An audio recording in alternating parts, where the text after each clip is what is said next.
What's up, family? What's up, everybody? Look, happy Monday, and Bryan is on assignment. Marcus is working as well, so you got us too. The one of the original OG strike zone leaders right here. The alternative. I come in there once in a while, but we got some friends of the family as well returning back. To Shay, look, she here, and everybody's favorite. Look, he got the best weave in the business, Uncle Steve. Come on, man. Y'all looking good too, Rattlers. More than what we can say about that team.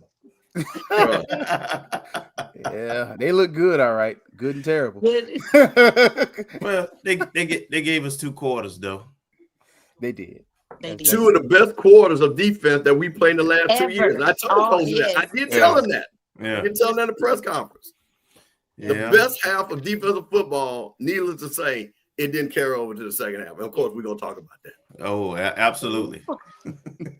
absolutely. So as y'all come in, y'all know we don't duck no smoke. So the comments will be on, but be on your best behavior. That's all I can say. Don't start no fights you can't finish, because if you start a fight and it's somebody bigger than me, you might just be getting your tail whooped. I ain't jumping in there for free.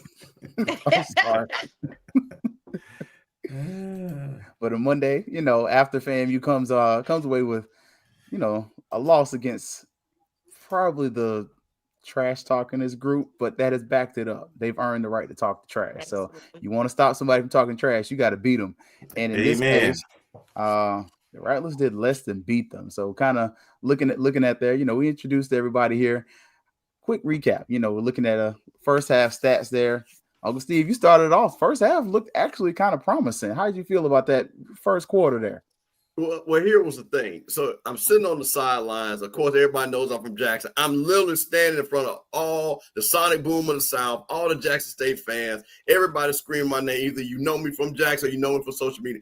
So I'm sitting up here like saying a prayer. Let's just, keep it close. And, because here's the thing. When these type of games, we know how it has to go. We saw it with Delaware State, with Central. We saw it with Brown. And I'm talking about overwhelming favorites. You got to stay in the game, hope for a turnover, get to the fourth quarter. The first quarter, they start and we get a turnover. I'm like, okay, this is what we need. Yeah. And I'm looking back at my Jackson State folks saying, we here to play a football game. So, that's why I'm like, okay, the club bragging, you know what I'm saying? The Marching 100 finally in a fight, you know what I mean? They know they got the boom across from you. You could feel the energy in the building. And when we got that, because here was the thing, of course they had drove down the field. So you were like, here we go. But when we got that turnover, it was one of those things I said, okay, this is how we're going to start off. And I'm looking for, and again, I'll let you guys, because I don't want to overwhelm it.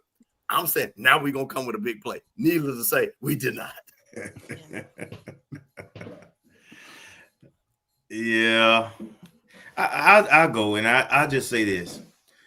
We look like what we've looked like the entire season, especially against quality competition. We always get off the slow starts. We don't score touchdowns in the first half. We just don't. We've done that twice, I think, all year. Scored an actual touchdown in the first half. So, but our defense showed up that first half, and some things that just stood out. We were 0 for 3 in third downs in the first quarter, and we were 1 for 11 for the whole entire game. We had a total of like 202 yards or so for the game. I mean, that just ain't gonna cut it, man. When you're the underdog and you're trying to pull an upset. And so I was disappointed in our offensive approach to the game, because it made no sense to me, frankly. That first half, with a freshman quarterback, what you want to see is the team be aggressive, right? We need to try to score, get him behind, and make them panic, make them blink. And instead, we took the conservative opposite approach. Man, let's just play defense, punt the ball, and hang in there. And I knew we had no shot for 4 quarters of being able to be competitive and win that way.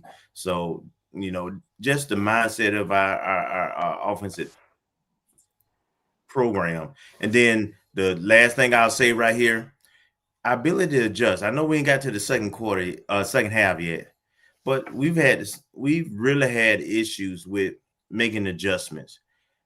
After halftime, Jackson State made some adjustments. We made no adjustments, and separation happened. Yeah. Go ahead, Tasha.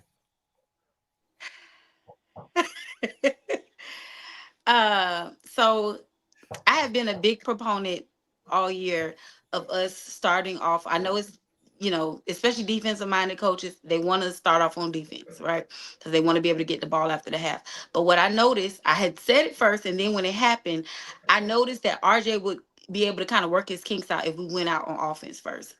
And so we get the ball, we drive, and I believe we go up with at 3. We score first. And so I was like, okay. Then the defensive play where Nayron forces the fumble on the goal line. And I was like, oh. I'm like, okay, I'm starting to see, and then we get the ball again. And I don't know if we got past the 50 again until like the end of the game. Literally. And I was just like, I think was the most frustrating part for me is all of us looking and seeing that a certain play was not working, but continuously calling this same play over and over again on first down. You know which one. And I'm just like, it didn't work. Then it didn't work. Like, what are we doing? And then I also kind of was looking at, because I have went to the game in Baton Rouge, and the morale of the team in a way that I shouldn't say morale, because they were still in. They were like, the morale was high, but the way that everybody was really engaged at the line of scrimmage, the receivers were blocking, tight ends were blocking. I did not see that same thing in this particular game. And that I was like, we need all 11, everybody on the field has to be engaged and doing what they need to be doing if we're going to win this game. And I just didn't see it. So I feel like everything was going in our favor, but we just shot ourselves in the foot continuously over and over again. Stalling out them drives. I'm like, the defense is playing the best that they played that I've seen them this year alone, definitely. But our offense just did not offer any help. And that was not just, in players, that was also in our play calling. Yeah. Yeah, I think as Kelvin mentioned, just kind of looking back, and when Kelvin mentioned that stat, I kind of had to go back and look. We haven't scored a touchdown in the first quarter at all this season. That's endemic of an offense that is not only struggling, but it's also systematic of an offense that's not going to do anything, if we're being honest. And you're kind of looking and you're watching the game. I was like you, Uncle Steve, like we're watching that fumble happens and Nayron forces a fumble. And I mean, your defensive leader, who really should have been starting all season long, I'm gonna leave that alone, but he comes in there, he makes a huge play, and all of a sudden the stadium gets life. And a person who literally just got burnt and consistently gets burnt recovers a fumble, and you can see his confidence picks up. And all of a sudden you can see where things like that, they are not only endemic of a team that needs it, but it's also something that gives life to the team. And you can see where off of that one play, you really held Jackson to 10 points for the entire first half. And so, and at the end, you kind of messed it up. Like, you definitely pooped the bed there. But much to Shay's point, I'm on the opposite. I like us to defer, because I do kind of like for RJ to get the ball back, but I also,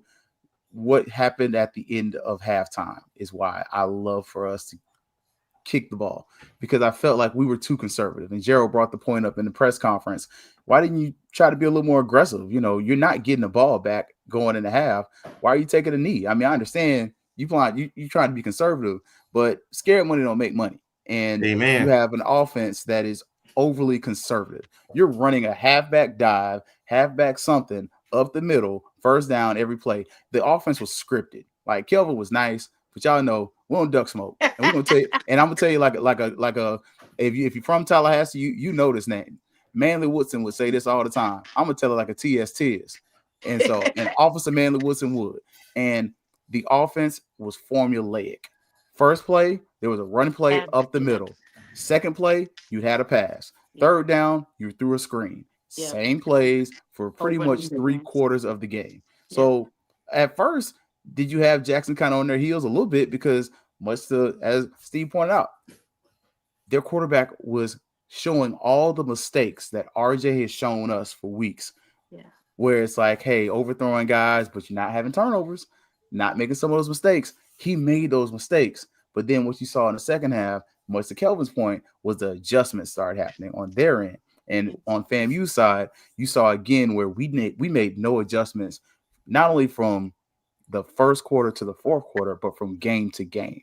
Yeah. You ran up there with the same defense, 3 down linemen, and all of a sudden, I don't know if y'all listen to the commentator. The commentator is saying everything the fans are saying. Yeah. Why are you doing this? Why are you doing that? Hey, why you got this? This guy can't set the edge because he's too small.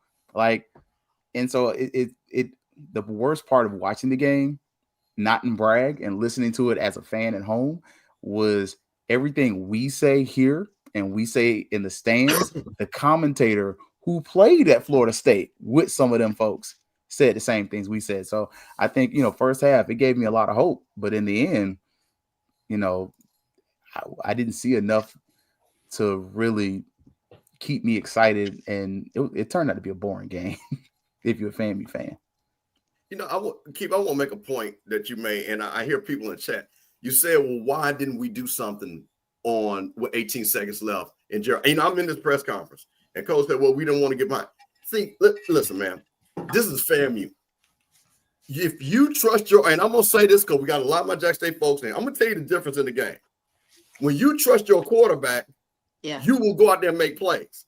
Yeah. TC Taylor trusts his quarterback. Mm-hmm. He let him throw the ball down the field. We don't trust our quarterback because our quarterback has not shown the ability to make those plays. And I'm going to keep saying this. I don't want to hear nothing about RJ ain't throwing but one interception. It is easy not to throw one interception when you don't throw a pass 5 yards. Ain't nobody intercept the ball. That's it. Ain't nobody intercept the ball. So I don't want to hear that stat no more about RJ keeping the ball, not turning the ball over. This was one of those games because the bottom line was this, and this was no secret. Jack State was the better team coming into it. It was no doubt about it. They had the mojo. They had a bigger offensive line, their defensive line. So the only way you were going to beat those guys was by quick strike, big explosive plays. Point blank period. And you saw, and the thing about it, you saw and I'm on both sidelines, and people know it. I'm sitting over there asking, because I wanted to see what the Jack State people. Rembrandt literally told Lockhart, "Throw me the ball." And guess what? Down the line. This is what the Jack State guy said. Don't be scared. He told him, don't be scared to throw the ball. I literally saw Rembrandt tell a freshman that. Our guy is like doing this. So again, when we turn the ball over, this is the time where you got to try to strike.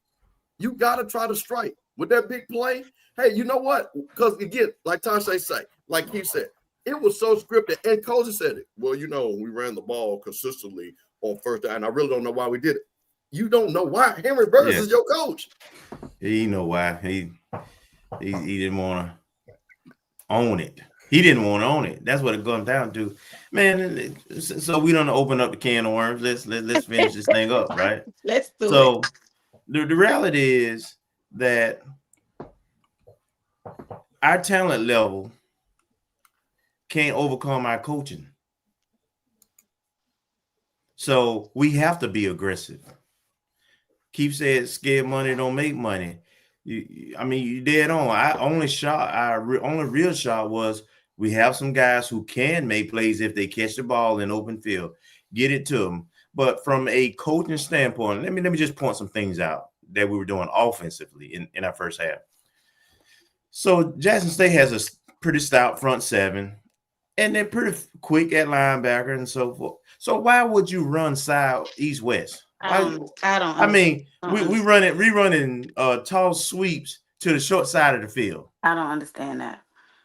I don't understand. What we did made no sense for what they do and what their strengths are. If you got a fast front, you want to go at them. You got to go downfield. And a few times we did have success was when we went after them, when Thad ran north-south, when we hit receivers down the field. Not to the side. So, that's common sense. If we can sit here and talk intelligently and break it down like this about what should have been the game plan, I don't understand guys who that's all they do. That's their job. How they don't see that. And then the difference between TC and Coach, You got an offensive coach and an offensive-minded coach. Yep. Versus a defensive coach and a defensive-minded coach, even though we got a jacked up defense. Yeah, and part of that, and I guess we can start to transition towards halftime. But when you were looking at the defense again, it doesn't make sense, partially because, much as you stated, it's almost like you didn't freaking scout Jackson State. Like, they're recruiting a lot of the same kids we're recruiting. They got Florida speed too. So it's not like, oh, they just ain't got no guys from the South, from our area that can run with our guys. But additionally, you attack the strength of their defense. You literally said, we're just going to run the ball right at them, when that's their known strength.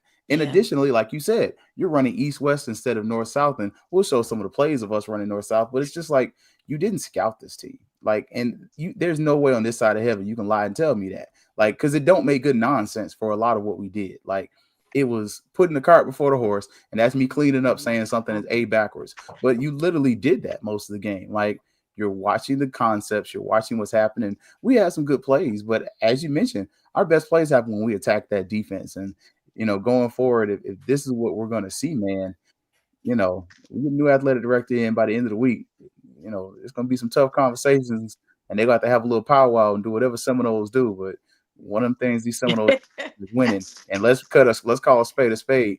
Whoever the next person is, they need to be offensively minded, because FAMU has never won anything with a defensive minded coach. You can't be you cannot be a Florida team and not be explosive. That's it.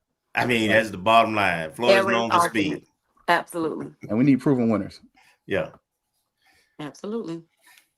So going into the second half, Oh, what you say, Uncle Steve? You got this? No, you got this. You know what? Literally to say, because that's actually going to lead into something I'm going to say. So go ahead.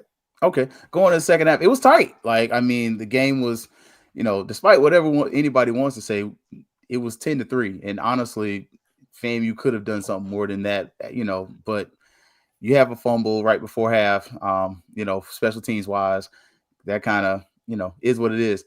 And the game just gets away from it. No, that was third quarter. Oh, third quarter. That's right. So to your point, here's where something I pointed out last week and talking about this game and just the Southern game and how we play this particular team.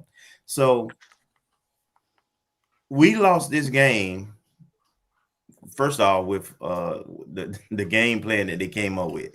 But in terms of on game day on the field, we lost it at the end of the second quarter and the start of the third quarter, where Jackson State was content with just running the ball and going into the halftime 3-3 and trying to, come back. They knew they would get the ball in the second half, and you figured they were going to try to, loosen us up a little bit and try to at least try us deeper once or twice. But that handoff to the running back, it was a simple play. I mean, like, they weren't trying to do anything. They weren't trying to score. They was just going to run the clock out, right? And they ran a simple read option, off tackle. Both linebackers got blocked, but the safety was the guy that was his gap, and he just took a bad angle and didn't touch the guy, and then it was a foot race. But it was a simple handoff. Mm-hmm. And it came right after, we didn't the offense, gave us a field goal. We done tied it up. Every time we've done something positive this entire season on offense, the defense come immediately back and give it back. And so then third quarter happened. They get the ball first. They go down and score. Then ensuing kickoff. We return the ball. They make a play. They get the ball at the 15. They score. Game over at that point. We're just not talented enough, and we're not well coached enough to overcome that. Mm-hmm. I don't think the discrepancy between the teams are super dynamic. They better at the line of scrimmage on both sides. Absolutely. They're bigger. Mm-hmm. But the talent gap is, if you will, coach.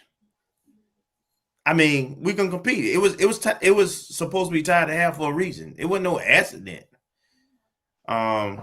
But again, they made adjustments. They came out more aggressive in the second half, and once they got up, they became confident, and our team shrunk. That's the other thing I have not seen with this team this year. Once we get down, there's no fight, man. We give up, man. We roll over. We front runners. Go ahead. I just want to say, and I've been sitting here because I've been trying to figure out the best way to say it, I guess. But like you said, I knew coming into the game that, Jackson State was going to be better than us at the line of scrimmage, right? Offense and defense. So my thought, we knew this game was coming. I was always wondering or concerned about, will we game plan for that? And what I mean is the reality, and this is, I guess, what I've been pondering. The reality is we know we did not have the offensive line that would be able to stand up against the defensive line to just pound the ball straight down their throat, right? To just go run it up the middle. We just don't have it. We don't have it. And all year, I think this is the first time I'm saying, I'm just going to say it. All year, that has been kind of the rhetoric, I'm going to say, that has been centered around the offensive line. Oh, well, we got this, whatever. We don't, I don't see that. Okay. I have not seen that all year. And this is no slight at any of the players, but I'm just saying reality, right? Collectively, cohesively as a unit, we don't have that for the game plan that we seem to. And I think there was an inflated sense of self from last game against Southern because we went up against a significantly undersized defensive line, and our offensive line was kind of bullying at the line of scrimmage. But the reality is in this game that we were coming in, which is what I wanted to see if our coaches were going to be able to game plan properly, because you can't do that halfback dive that you did on the first play each time. We weren't going to be able to do that, right? I knew that. I have not coached a day or played a day of football. I knew that. So I was curious to see, because this is what you do all day, every day. You watch film and you figure out how you can get game plan for your team to win. So I thought and I entrusted that our coaches would come up with the right game plan to allow our guys to have a chance. Your defense has kept you in the game the whole first half. We knew one thing Terrenzo Quinn is going to do. He's going to adjust after the half. He's been doing it last year. I don't think until the last game did anybody score on him in the second half. That's what he does. Were we going to game plan so that we could give our guys a chance to win this game? And then, like you said, once, Seven fumbled on the goal line, on special teams, I saw the change in everybody. And because 21 points is a large deficit, especially for our team. Right. You know what I'm saying? So that was my biggest frustration, is your job is to give your players a chance. And I just don't feel like they did. Yeah. Well, Kel, I'm gonna disagree with you, because again, I follow both these programs very closely. There is a huge talent gap. And once the thing about it is, and here's the thing, when you look at Jack State's offensive line, how much bigger they were in our defensive line. Now, here's the thing about, and anybody that's from Florida, and this is the Florida thing, Florida State, Miami, they've never had big defensive lines. Right. It was all about speed.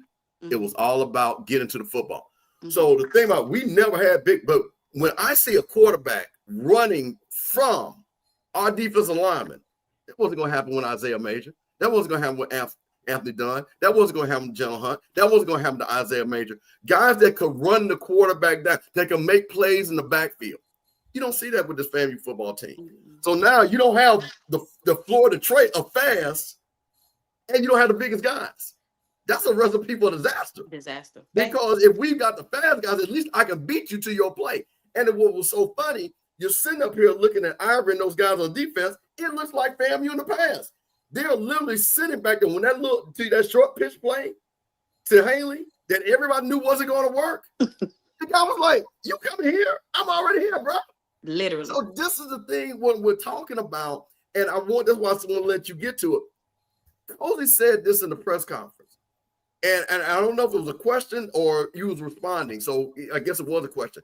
And he said, do they have better talent? Maybe. Are they better coach? Maybe.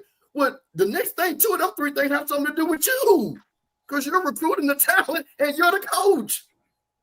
So my thing is you got to own that. These are the guys that you recruited that are not Florida fast. Then you're looking at something that that looks at and seen Jackson State. That is Jackson State football. T.C. Taylor knows what the DNA of Jackson State football is. Big guys up front, masters, and then we're going to get wide receivers that are professional plays. Not guys, they have fast guys like Run, but I'm talking about they have pro-looking receivers. Savage is a big guy. Paul is a big guy. These are guys that look at playing the NFL. That's Jackson State football. When you look at FAMU football, where are the guys that all of a sudden you're saying is going to make a big play? That's what we're known for. Who would they honor? Billy Joe. What was the Coast offense known for? Big plays. Explosiveness. Explosive plays. So out of respect, I'm not going to, it's just so obvious when you look at the two teams because I went in the stands and I said, do you see how much, I think it's 79 is their right tackle, right? And he's standing there and the dude that's standing in front of it looks like me. It's crazy. You're not going to win that battle. So that's how you get 400 yards of rushing. Literally. Yeah. Yep. I mean, we let the quarterback convert on like 3rd and 17. Yeah, but also that was a running play. Yeah, that was a running play. Yeah, but much to your point though, that was off the field that could have potentially kept us in the game. Right. Yeah, but go back and watch number 90. Go watch your boy Donald. Like he ate. Like being real, that boy put some good film up there. Problem is he's double teamed all freaking game. All game. Mm-hmm. So again, that's my whole point the last couple of weeks has been pointing out that 3-down line front ain't working because even when your defensive lineman wins at the point of attack, he's overmatched. Now, when you did run a 4-down line at times, you slowed him down a little bit. Other times you didn't. But I think that's why I said I don't know what film we were watching. I don't know schematically what the heck we're doing because honestly, it looked like some stuff a JV football coach wouldn't do. And I'm trying to be respectful, but we got to be honest about this, right? Because we don't duck smoke. We tell the truth in here. We bring truth to light. We looked unprepared.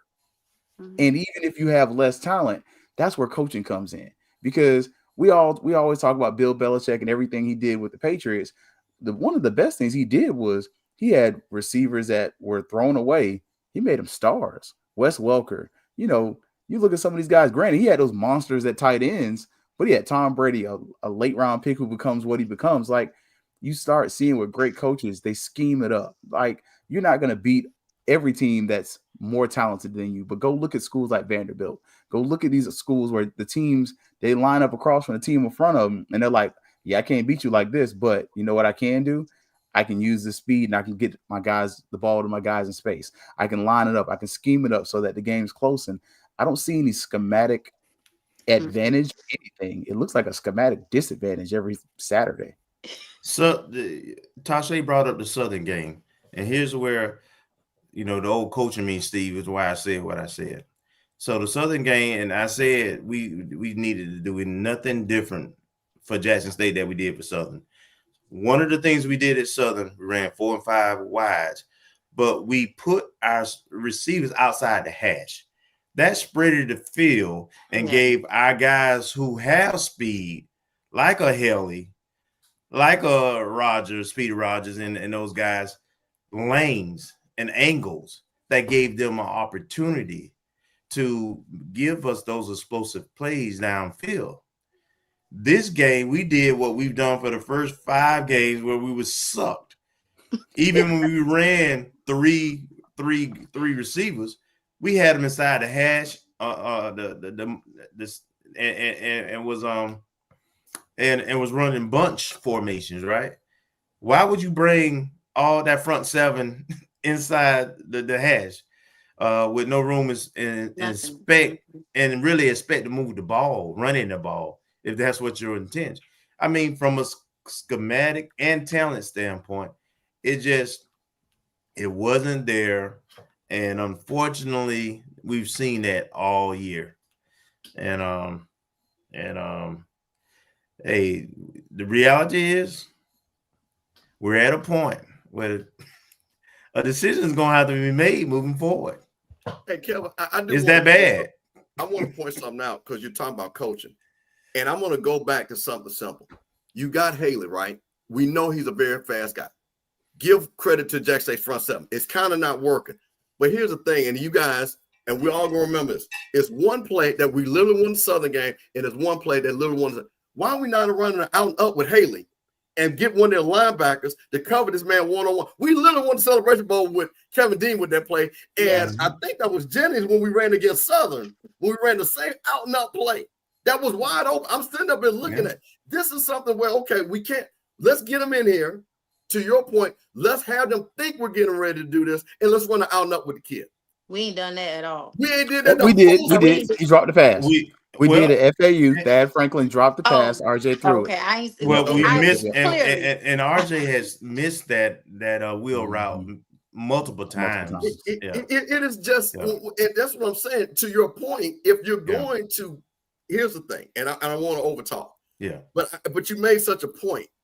If you're playing against better competition, then your scheme has to be better against their weakness. The Jackson State has a weakness. There's no perfect football team on anybody in the swag of the mix. That's why they lost games. That's why they've had close games. Because that defensive backfield is not as strong as front seven. That's no disrespect. It's a fact. They know that, and we know it. Yeah. We did not put ourselves in a position to put pressure on them to do that. That's coaching. But that's because you don't trust your guy to be able to make that throw that far. That's, you see what I'm saying? If you exploiting the DB, you don't trust your own guy that you know what I'm saying? What are we is it not just that, or is he also missing? Do you don't trust your coaches also? I mean, that's your job to prepare. Your team should look different in game 8 than they did at game 1. We look like the same team. There's no growth or significant growth anyway. The same problems, the issues we have, we still have. We still got untimely drop balls. We still take bad angles, don't make tackles. We still let receivers get behind us, man. I don't know what the safety was looking at, the pass that Remember got. They didn't even do play action on that. He just dropped by, the guy ran past him, and everybody who's coached before knows if a guy gets within 3 to 5 yards of you, you beat. Well, Kelvin, let me tell you this. This is what's great about being on the sideline. That's all that is. This is what's great about being on the side. And what I'm telling you, this is true, and I know this for a fact. The team screamed, speed in the slot, speed in the slot, the whole team. And all we saw was the guys on the sideline. They literally screamed the play out because these guys ain't stupid either. Right. They literally said, and if you think you know I'm not going to lie. Right. And all I know is I'm looking because the guys are screaming because they know what's coming. And all you saw was that guy step up and Remember run right back. And all them guys just threw their helmet. Because they literally told the guy. Yeah. They screamed it. That's all season, though. But that's happened a couple times. Yeah, just say you was on the sideline. They hit the zone. They in zone. All season. They've been calling the plays out. You could tell all season. The players watch film. Our players watch film. They've been coached somewhere. I don't know if it's a FAMU, but they watch film and they know what the heck is going on. But to me, what I see, and this is why when people like the boys have no pride, that's BS. They have pride, but this is what they are. They're good soldiers. And the problem with good soldiers, sometimes good soldiers will follow a bad leader regardless of what they're telling them to do because they want to be good soldiers.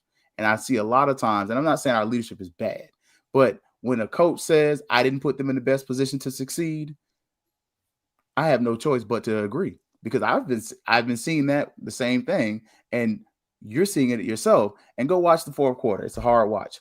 Go watch when they pan to our coach. He looks very frustrated. And honestly, he looked like he was expecting that Herm was talk in the end zone at the end of the game. One more important point, then we can go to break. 31 seniors on this team. 31.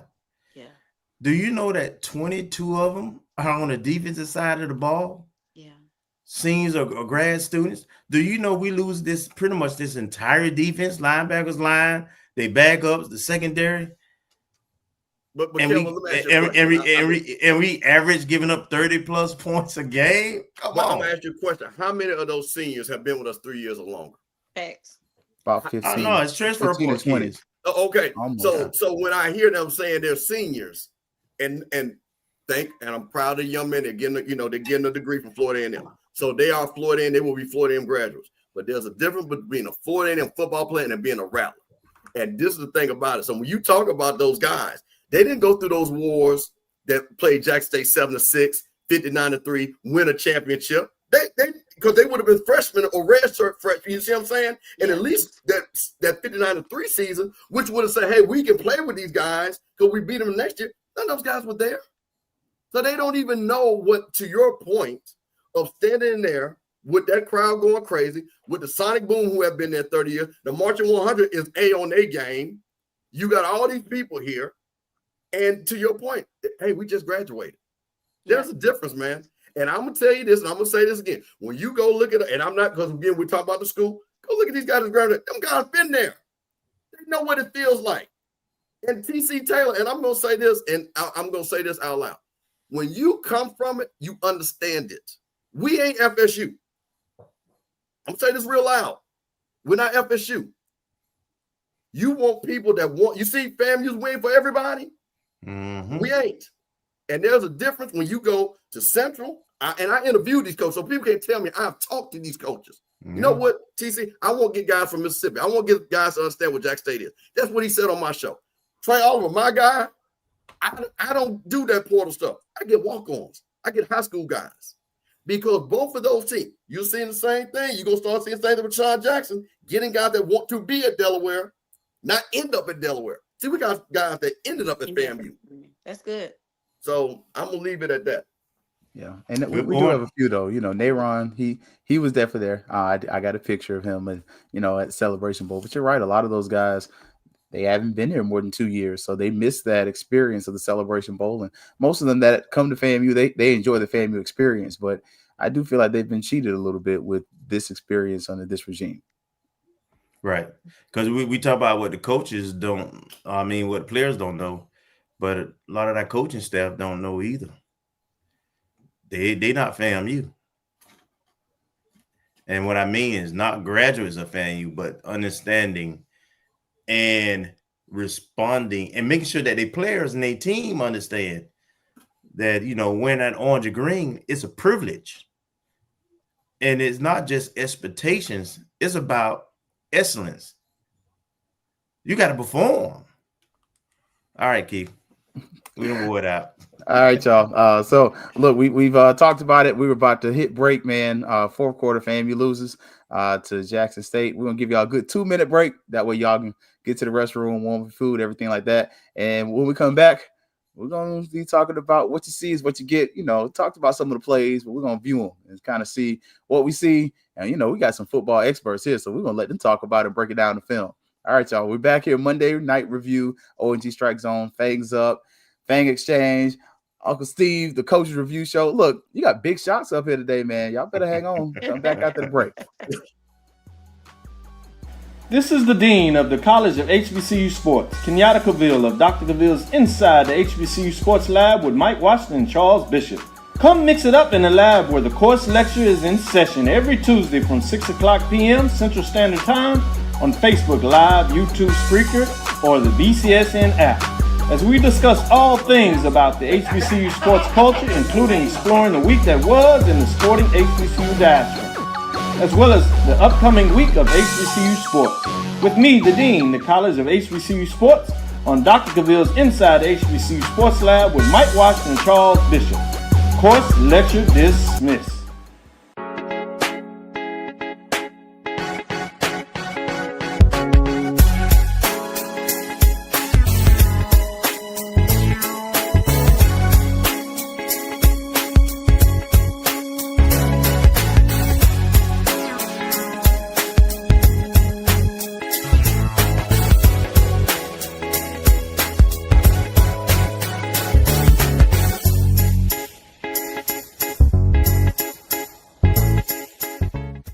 It's never too early to plant the seed, to share the tradition, and instill a sense of pride in your HBCU with your little ones.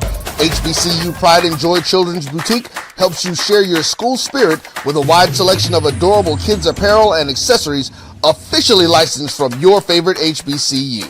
Visit hbcupridejoy.com and follow us on all social media at HBCU Pride Joy on Facebook and Twitter. For over 30 years, HBCU Image has been more than just an apparel store. We've been a movement, a statement, a legacy. We celebrate the pride, the purpose, and the culture that make historically black colleges and universities legendary. Whether you're a student or a lifelong supporter, our gear lets you wear your HBCU story with confidence and style. Because when you wear HBCU image, you're not just wearing clothes. You're wearing culture. You're wearing pride. You're wearing purpose. HBCU. College football fans, the Cricket Celebration Bowl is celebrating 10 years of crowning an HBCU national champion. A champion will rise at Mercedes-Benz Stadium on December 13th as the MEAC and SWAC champions clash in Atlanta. Join us for championship football, interactive fan experiences, and iconic marching bands. It's an HBCU family reunion that you don't want to miss. See who will be crowned the next HBCU national champion. For event and ticket information, visit thecelebrationbowl.com.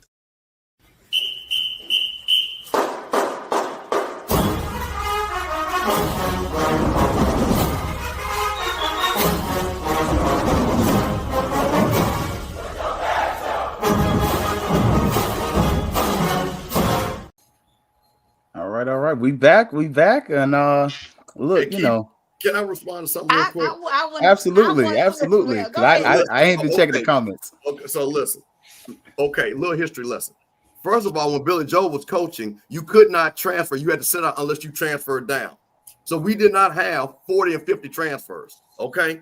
So we had selective transfers when Billy Joe was coaching. So there was no transfer portal in. So there was not a bunch of guys. He had select guys that came down. And hear what I said. Select guys.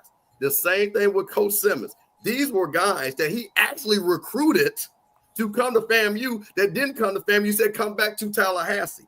That's what I'm talking about. So, yes, did Willie have portal guys? But these were guys that he had already evaluated from a high school level that he had watched. Freshman, sophomore, junior year in their high school, they said, Coach, we're going to X school. And he said, come on back to Tallahassee or come on back to Florida. But the bottom line, it was built off of guys that either had an association with FAMU, either by starting with FAMU, or kids that we thought were deemed to be Rattlers. That's what I'm talking about. This thing here, what we got now is every year we got 30, 40 guys that are leaving teams. And Doug Williams said, and why they leaving? Because they can't play. You don't see the great teams. It's different.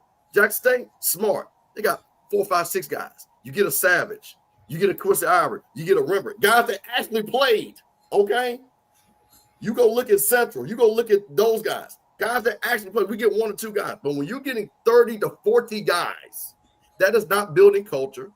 That is not building where you know what these guys can do, and that's what I'm talking about. So I wanted to be, but like I say, you could be there, but come on, bro. Okay, thank you. Yeah, because I'm saying further, there was no portal during Billy Joe, so you couldn't say Billy Joe was running 40, 50 guys through there because there was no transfer portal. So that's what I'm talking about. And I think what Kelvin and all of us are saying, there is for great championship teams, for especially that are traditional laden championship teams, like Florida A&M football, you have to know what that means. And to Kelvin's point, Florida A&M football players don't give up. They don't sit back here like, oh, it's over. Because they know they got to go back to their club and like, bro, I saw you give up. And these are people that you've been with 3 or 4 years. Listen, man, my boy, Tony Izell was my quarterback. You don't think Tony, we lost that game? We see Tony at FBI, bro. Izell. See, you got to do it. His girlfriend's my yes, sir. Can you talk to your boyfriend tell him to play better? This is the stuff that you used to get. It was different, man. Make sure y'all don't see each other on Thursday night. My man got to be right on Saturday. And the band would get it too. And like also that, to your point, Mr. Campbell, a lot of the guys he brought back, the Marcus Rileys, the Jaquez Yance, those people are from Tallahassee. They understand the pageantry. They understand the seriousness of FAMU football. So, yeah, they may have gone away, but Coach Riz and Coach Simmons, they were bringing back guys to Tallahassee that understand the true culture of FAMU football. So, yes, and also it was more of a plug-in type of thing. It wasn't, like you said, rebuilding a whole team with 30 and 40 transfer portal players. Is here and there. You know what I'm saying? But the core of the team, a lot of them team were there, walk-ons from Alex Wood, Bishop Bonnet, Xavier Smith. Those were, you know what I'm saying? Yeah. These were kids that had been in that program for years that came through that program. He wasn't just bringing in the, so, it was their dream. It was their dream to put on that orange and green and run through that smoke. With no scholarship. Yeah. You know what I mean? Think of Bishop Bonnet, and listen, shout out to I see Joe Pell. Think about Bishop Bonnet, a kid that got like 9 degrees from FAMU. You think Bishop Bonnet didn't let those transfers guys know, hey, this is how we do it here? Absolutely. That's what I'm talking about, Hey, guys. CJ. You know, so it's a bigger thing when people you can bring but guys that say this is how we do it here. Because you, as coach, he said, you want a self-coach team. You don't want the coach to kind of tell guys. You want the guys to self-police themselves. And Bishop Bonnet was one of those type of guys. That hey, you here, but this is how we do things. Absolutely. Well, Mike Tomlin had a mic drop for me when it comes to stuff like this. When he said that some people run from coaching, he runs to it. And he was talking about, you know, you want all these all-pro players and you want all this talent because you can't coach and you can't develop and you're afraid of it. And hey, that's what I'm saying. We got some folks that are afraid. Name somebody who's been developed with this regime, who's gotten better. Name one. There it is. Keith, you can go on with the segment now. And you know, and we're about to move to the next segment, but that much to Steve's point, and I think the big thing is you got to set the floor. Your floor should be set up by high school and local recruits, or as best as possible. And then you elevate your ceiling with the transfer players. As you mentioned, the players you want, the premium guys, those are the guys you bring in through the portal. But your foundation, it should be high school guys and guys that honestly you recruited out of high school. So yeah. Thanks. All right. Well, look, we're not gonna pay nobody this for no music, but we definitely have a segment, and it's called RJ Johnson's going to send Haley in motion. Now Johnson's going to. So let's try to push that back again. Look, I was trying to turn the audio off, didn't want to get dinged up. So what you see is what you get. It's an old song. I can't remember the group. Kelvin might remember. I doubt it. He might have been too young for that too. But it was Dramatics, something like that. Yeah. So film don't lie. Let's put a couple plays up, you know, and we got good and ugly plays. Mostly good for y'all to kind of look at, but kind of starting off here, right? Let's kind of see if we can get this pass right here. You know, quick little drop in there. Makes kind of sense. see what happens. Can you explain what happens to the people who kind of are watching? You know, we slow it down for you. Try that, you know, good, bad, whatever. What do you see just right here at the onset of the play?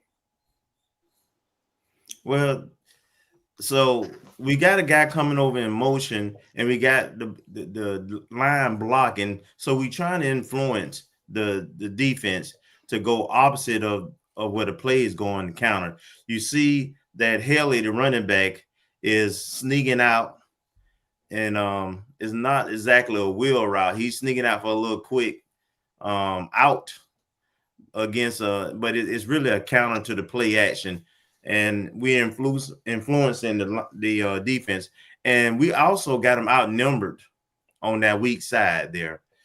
If you look, there's the corner who's locked up with the wide receiver, and then you have a DB who looks like he was kind of influenced and getting ready to go with the guy who's coming in motion, where we faking the handoff to, like we doing a jet sweep to the left or the strong side, and then we're going to sneak Haley back.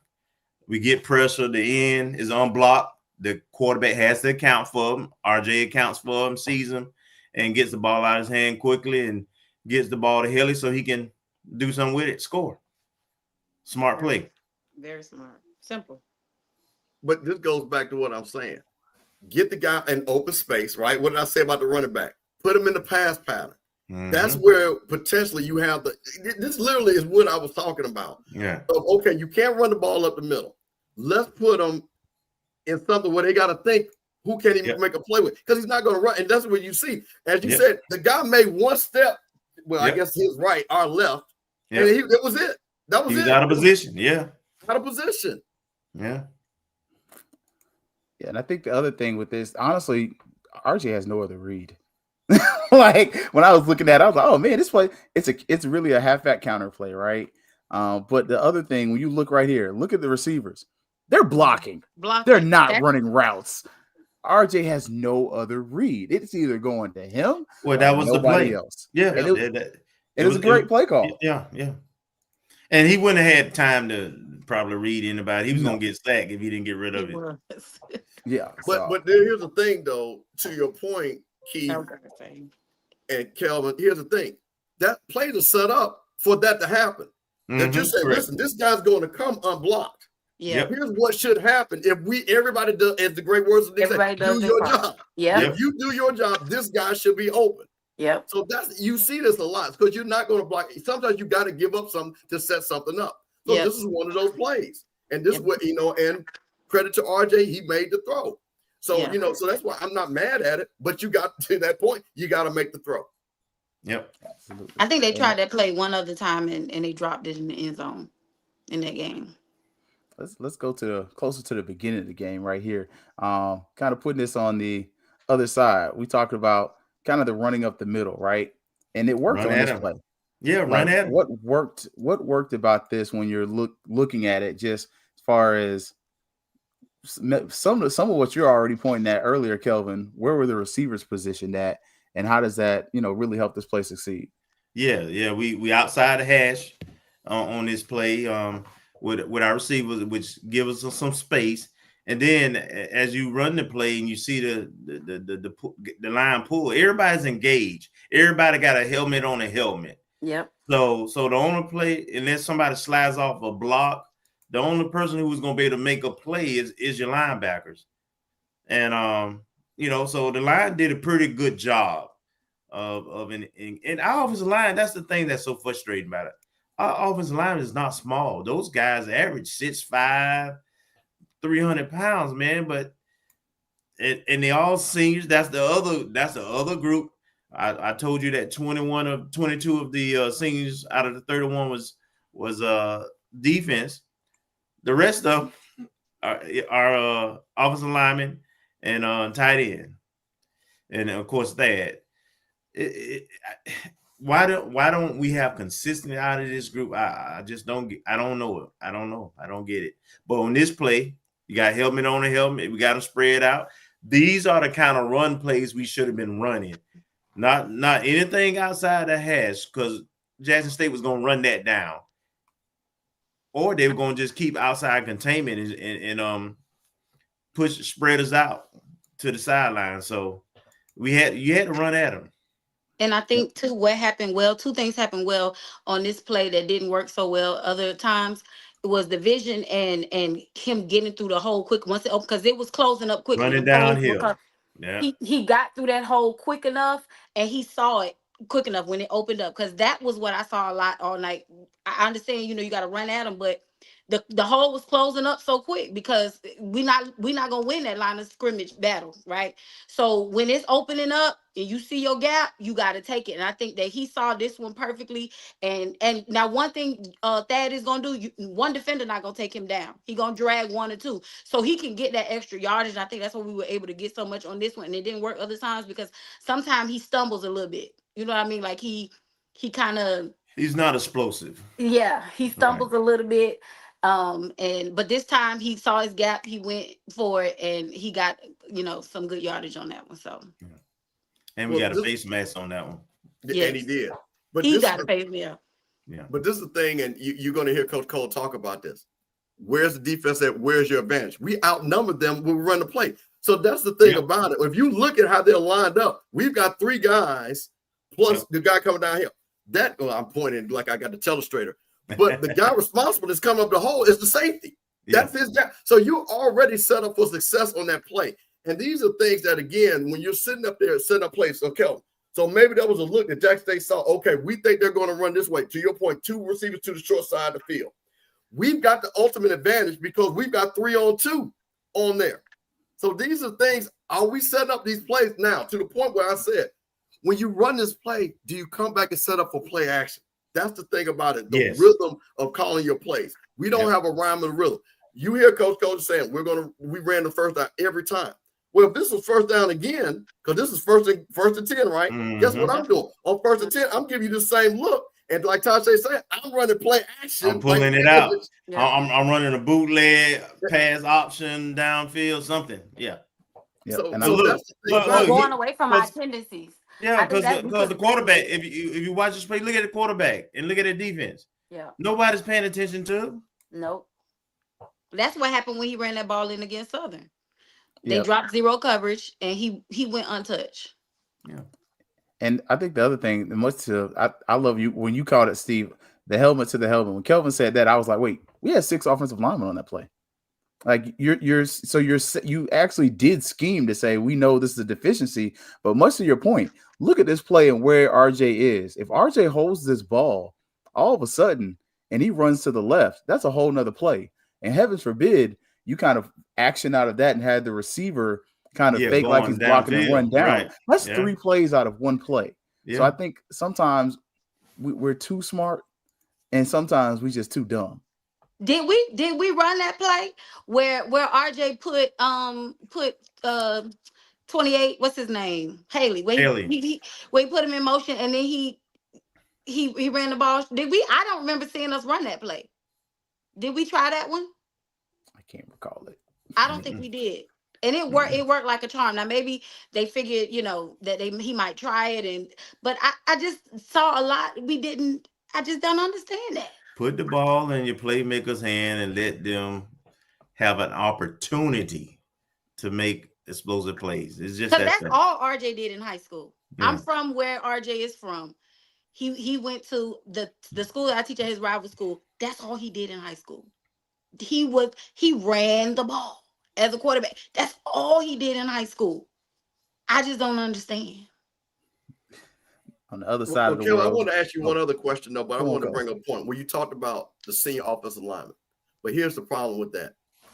If you ask what's the offensive line identity, are we a run blocking team? Are we a pass blocking team? We don't have an offensive line identity. See, that's the thing about it. When you start looking at teams, and again, goes back, and this is when you get to talk to these coaches. Eddie Robinson, his 3 offensive linemen, they're all swag. They were all walk-ons. But guess what? He'll tell you. Those guys came in run blocking. Those are run blocking out. My guys are run blockers.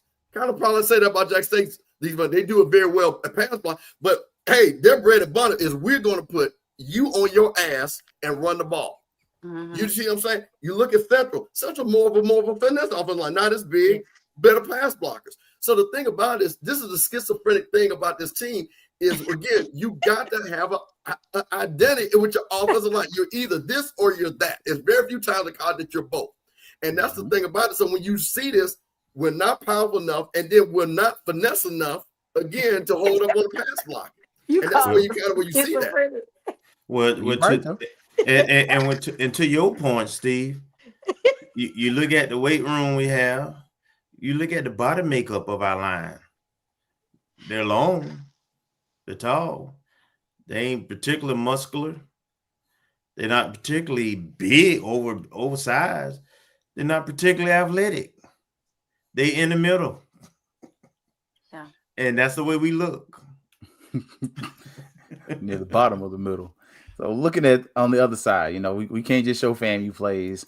We talk a lot about defense and kind of what went right, what went wrong. Here's one of the run plays, and we definitely talked about the loss of outside contain, right? When you're looking at this play, what are some of the things y'all are looking at? Because, and just noticing why this play worked against us so well and, what maybe we could have done differently. Look who's out there, first of all. I think, do we have our best players on the field? And that's all I'm going to say. I mean, one of your best players isn't available, so we have to be nice about that. But 4 and 5 are. I think that I think first and foremost, I do notice that stand up end, he's about to get owned, like right there. That tackle, left tackle, that makes no sense. Why is he out there? Like that kid is not set up for success. Number 4, you're setting him up for failure. Well, he's a linebacker trying to play DN. Exactly. Also, football 101. If your end is supposed to have outside containment, then your outside foot needs to be back and your inside foot needs to be forward. And he needs to be outside eye, which he kind of seems to be. He seems like his line, the way he line up in terms of his placement on the tackle is okay, but his foot alignment is bad because his first read step is going to be with his inside foot, and it's going to bring them inside. So if they run a play and they press the line of scrimmage and bounce, he's going to give that tackle an opportunity to reach him and to get to his outside shoulder and block him in. Same with the defense end on the other side. You got the wrong foot back. That's not sound technique, at least from an old school coach back in high school. I wouldn't teach my defensive ends that way if they supposed to have outside containment. Yeah. So here's the thing, and shout out to Coach Cole. One of the things that you got to look at, and I talked about, I think the guy said the kid 79 is Davis. I want you to watch the right offensive tackle and look how he's already setting to go to the second level. Keep running this and watch the right tackle. This is a Jack State bread and butter play. They run this play all the time. Look, so you see how the guard comes around? Look, he's blocking our safety already. They've already gotten to the second level already, because you see how the guard pulls that takes the end, and then he's going. This is Jack State bread and butter. And again, if you cannot establish the offensive line of scrimmage, and you got guys that are already, and this is just a beautiful, actually, I'm going to say this is a beautifully run play, because you see that guard pulling. I think that's 74. 74 did a great job on that. And this is what I'm talking about. These guys are working in unison. When you look at this play, 74 pulls, 79 goes, gets another guy. And then because we're playing so far back, the wide receiver gets to go 5 yards to go get the guy. Well, that's my point. The linebacker 27 on that side is unblocked, but he's not making contact till 5 yards down the field. That's right. He's not coming up and filling that gap. But we don't have nobody on the end. You got a linebacker coming up trying to play off the end. Yeah. Well, he's got a defensive end on that side. On the other side, there's no end. But he gets taken out by. But he's on the inside of that. Yeah, he's the problem is he's lined up inside of that tackle. And it's, so this is the thing. Like I said, when you watch Jackson State's offense, and the one thing that I give those guys, they don't make it complicated. They don't make it complicated. Yeah. They run the same play that they run to extreme efficiency. And the thing about, and I said this, shout out on the breakdown, and I said this: if you hear Jack State 2nd and 3, 2nd and 4, all those things, that's going to be a long night for you. And that's what you kept hearing all night long, because first down, they constantly won first down against us. And when Jack State is winning first down, then guess what? Everything else, and now again, when you win first down, guess what that does? Your freshman quarterback is never in danger. Never in danger. So looking at that play again, Steve, they got 5 offensive linemen up there, and we got 4 down linemen and 2 linebackers. Look like we in a 2 deep cover on this one. They already got the numbers on us without having to do anything. Yep. And you notice they run into the weak side, and they did that a lot. And a lot of teams do that to us. Because why? You got that end and that one backer. You got a corner over there who has to be occupied by the receiver. So they outnumber us when you run weak on us with that lineup. And those are things when you sit back, and Kelvin, to your point, you know that play's coming in the second half. Literally, that's one of the plays that they ran to get to 64 yards. And Davenport ran one, and Armand ran the same play. And I don't know if Keith got it. It's literally the exact same play. But to your point, if I see, okay, guys, they're having success on this, what are we going to do? Do you drop a safety down? Do you put your end on the outside and have your linebacker fill that B gap? It's crazy when you sit back and you start slowing this film down, and then you go back to the third quarter and you say, that's the exact play they scored on. These are the things when you sit back where you're saying, hey, guys, us, and I always say this out of respect. And listen, I don't get paid to coach. I always say this to Coach Cole. I've never coached college football. I have helped coach. I've never coached college football. But if we can see it, that's what bothers me. Yes. Yeah. If we can see it, I'd rather for somebody. I'll give you an example, and I know we're going to get to it. There was a play when Rember ran the little reverse, right? That was a pretty ass play because I didn't know where the ball was. Now you know what?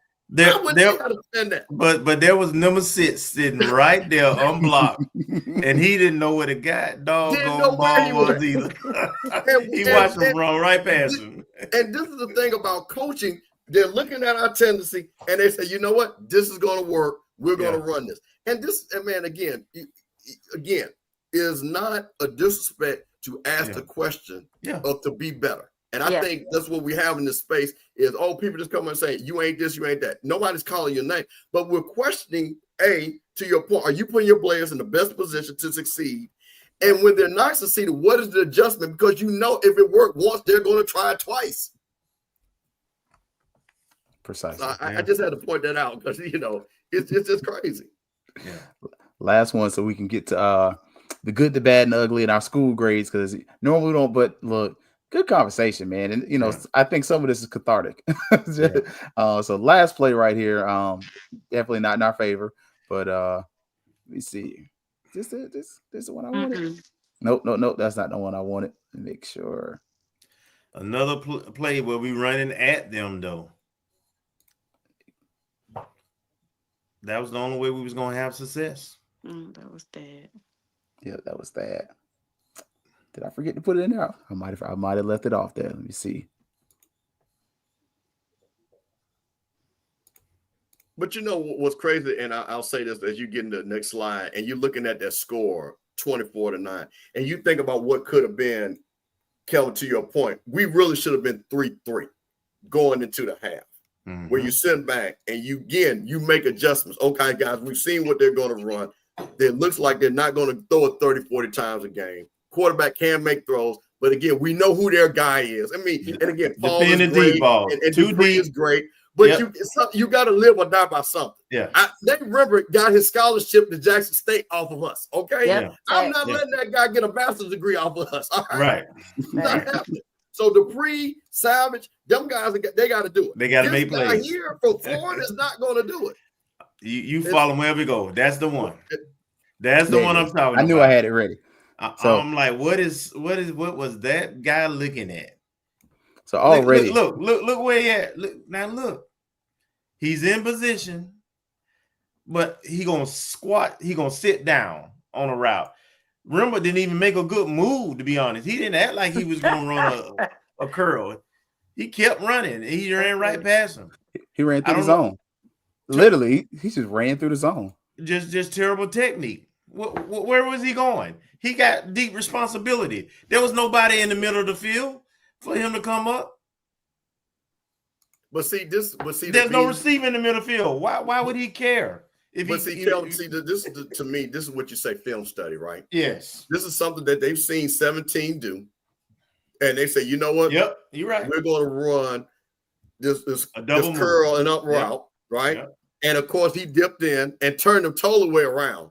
Yeah. And this is what's so crazy. This is why I'm playing the game when everybody was screaming, speed in the slot, speed in the slot. Right. So again, to your point, you want to keep everybody in front of you. Yeah. Stop playing. You just stay back.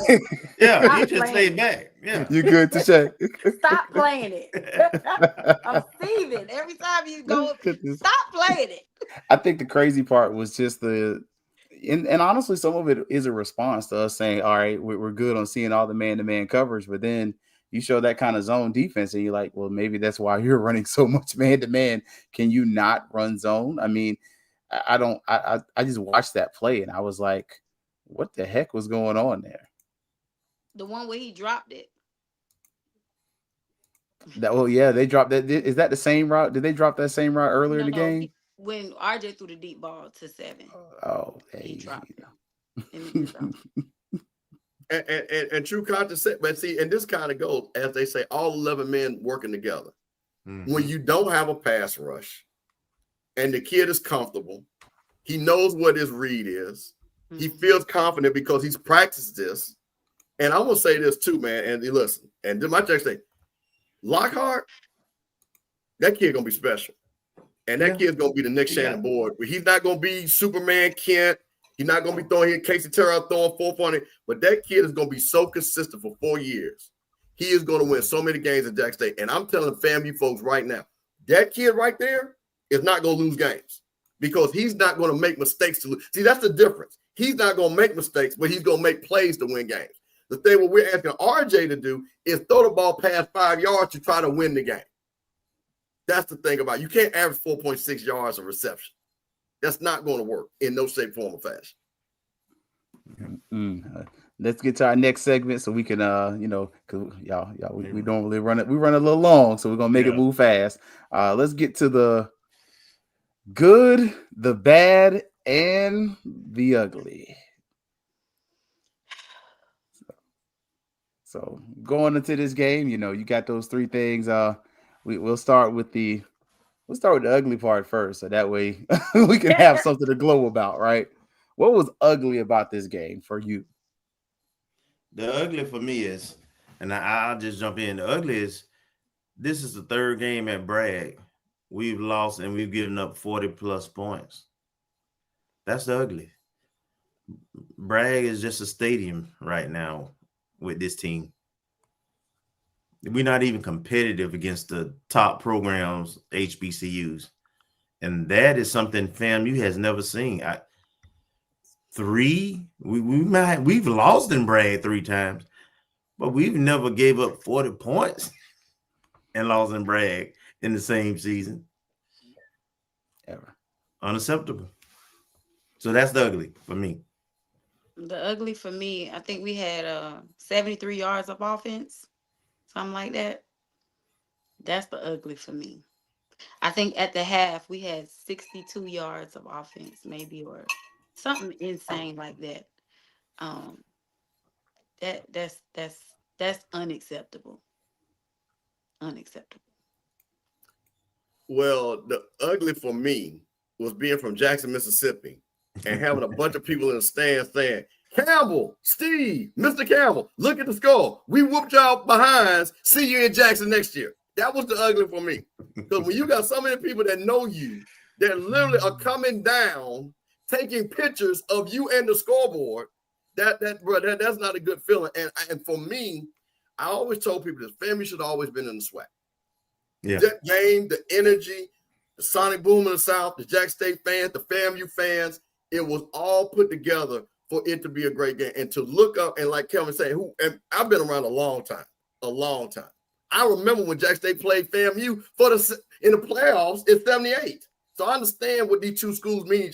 And to look up there, and Kelvin, to look and have a school that clearly wants to whoop our behind and do it, say they're going to do it, and the fans say it and say, see you later. That's the bad for me. That's the bad for me. Because my phone still ain't stopped ringing. Matter of fact, my phone is ringing now because people are watching this for Jackson laughing. Hey, and the coach even said it.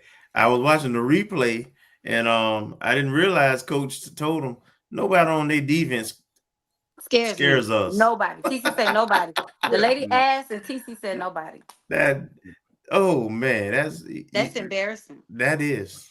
Yeah. I think the ugly. I'm gonna lean in with Tashay. The stats. We gave up almost 400 yards rushing. Mm-hmm. Like, there's a point where I said this wasn't about pride. Running is a pride stat to me.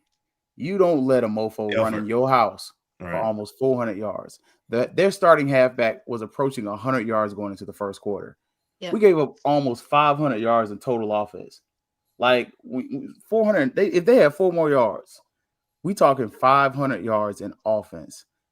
They doubled up your statistics. Like, for me, that to me was the ugly part, because that really led to you getting your butt whooped because you had less penalties than they did, but you just couldn't put it together. So wasn't there for me to put that thing on personal preference like that. Sorry. That shows you how upset I am about that foolishness right there. Like, it literally grinds my gears that we lost the game like that. Like, let me get Uncle Steve back here on the stage. But that thing bothers me. I didn't get to go to the game. I stayed home. I was working on some stuff. But as a fan and as a person who claims they love FAMU and has been sitting there, I can't remember the last time we gave up almost 500 yards in offense. Like, honestly, this whooping reminds me of them A&T whoopings when they had your boy back there playing running back. Like, that was just terrible. And First half, you were competitive. Mo Hicks, all of them boys. Heck, like just woe us out. And honestly, if TC wanted to, and I was watching you and Scotty do the live show, and TC kind of just played with FAMU. If you think about it, that first half, if he wanted to, he could have blown us out. I think he was trying to figure out what made his quarterback comfortable, and once he did, he opened it up and released the Hounds in the second half. But if he would have figured it out in the first quarter, they would have dropped 70 on us. That's ugly. I'm with you on that. I haven't seen stats like that until you see like you remember University of Oklahoma, Nebraska. You will see, and they put up 400-500 yards of offense on a no-name school. This is FAMU. That's the thing about it. And Keith, you just hit it. It's about a pride thing. You know what I mean? You like to say, shout out, like I say, Jack State's got outstanding run attack, but it comes to a point where then you got to hit somebody. You got to understand that, you know what, you're going to earn those yards. You're not earning yards when guys are going 60 yards, 20 yards, 30 yards, 17 yards on a 3rd and 16 that you need, which was a big play in the game at that time where it still was in the balance, and you get off the field, maybe we can get something going. And the guy runs the same play that you showed on film to get 17 yards. That was deflating. That was deflating. And that was, to me, to your point, when that 3rd and 17 happened on a simple run play, it wasn't nothing special. And he got one more yard than they needed. That was just wild. Well, you would have thought, we would have, since we knew they would wanted to run the ball and not put the quarterback in harm's way, you would have thought we would have walked the safety up. We ain't did that all season. We ain't did it all season. I would have rather Lockhart have 400 yards passing than 400 yards run. Because you know what? I would have tipped my knew hand. That's what they was going to do. And that was the thing that, and I was listening to, PV versus Eric Shaw, and Coach Nolan said, well, and I don't know if he was talking about, they were talking about their game when Andrew Body went out. And people saying they should have blitzed him, right? And he said, well, maybe you don't want to do it because you want to give him a look. Well, the problem was, if that was the case, we didn't put 8 people in the – well, first they didn't have the basketball. Right. So we didn't have 8. So the only time that worked when you put 8 people back there, now he doesn't know where to throw it in, and finally the rush finally gets him, right? So my thing is like this, and I said this, speed him up. Yeah. Let's put him on his behind. Yeah. Let's hit him. Blitz the hell out of him. Football is, and you know what? If he gets remembered 8 times, then so be it. But if we speed him up, maybe overthrows him because it's not a perfect throw. Maybe overthrows Savage because it's not a perfect throw. But then guess what? Now all of a sudden, like I said, it is different when Jackson State is behind the chains when it's 2nd and 8, 2nd and 11, compared to being 2nd and 3. That's the thing. All right, let's get to the bad. What does, we talked about the ugly. What was bad? Bad ain't quite as ugly, but it still ain't good. What was bad about this game for you? The bad is we lost 3 games at home. This was the 3rd game we lost at home out of 5. And we barely won against a D2 on one of the wins. The bad for me, we didn't protect Bragg. We weren't even competitive in protecting Bragg. That's the bad. I don't even know where to start with any of the bad or the ugly. I don't know. Y'all 1 for 11. That's bad. 1 and 11 on 3rd down. That's the other bad. Take your pick. Take your pick. Take your pick. Just take your pick. For me, the bad is clearly the disconnected with Coach Burris and Coach Colsey. And Keith, you weren't there, but you recorded. You had Gerald recorded. And I asked him this. I said, Coach, this was the best half of football defensively, and then the worst half offensively. What is it why we're not being aggressive and throwing the ball downfield? And he said, I don't know. That's bad to me. Because you're the head coach. You help put the game plan in. You got to know. I would rather for him to say, if Coach Colsey would say this, and I'm going to say this again, Coach Colsey is a nice guy. I respect. So this had nothing to do. But I'd rather for you to say to the casual person like me, you know what? We were going to throw the ball 3 yards and our guys were going to go 70. Say that. That's our game plan. We were throwing it quick because we thought the pass rush was going to get to us and we were going to throw it quick. That's not what he said.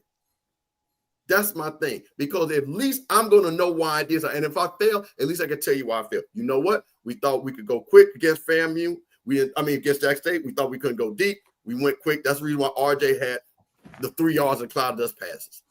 But you didn't hear that. And that's the bad to me. This is second OC in 2 years. And he got rid of the last one for the same thing. So what I'm starting to realize, The common denominator. I'm not looking at the OC no more. Yep. I just told Ash. Not at all. My goodness.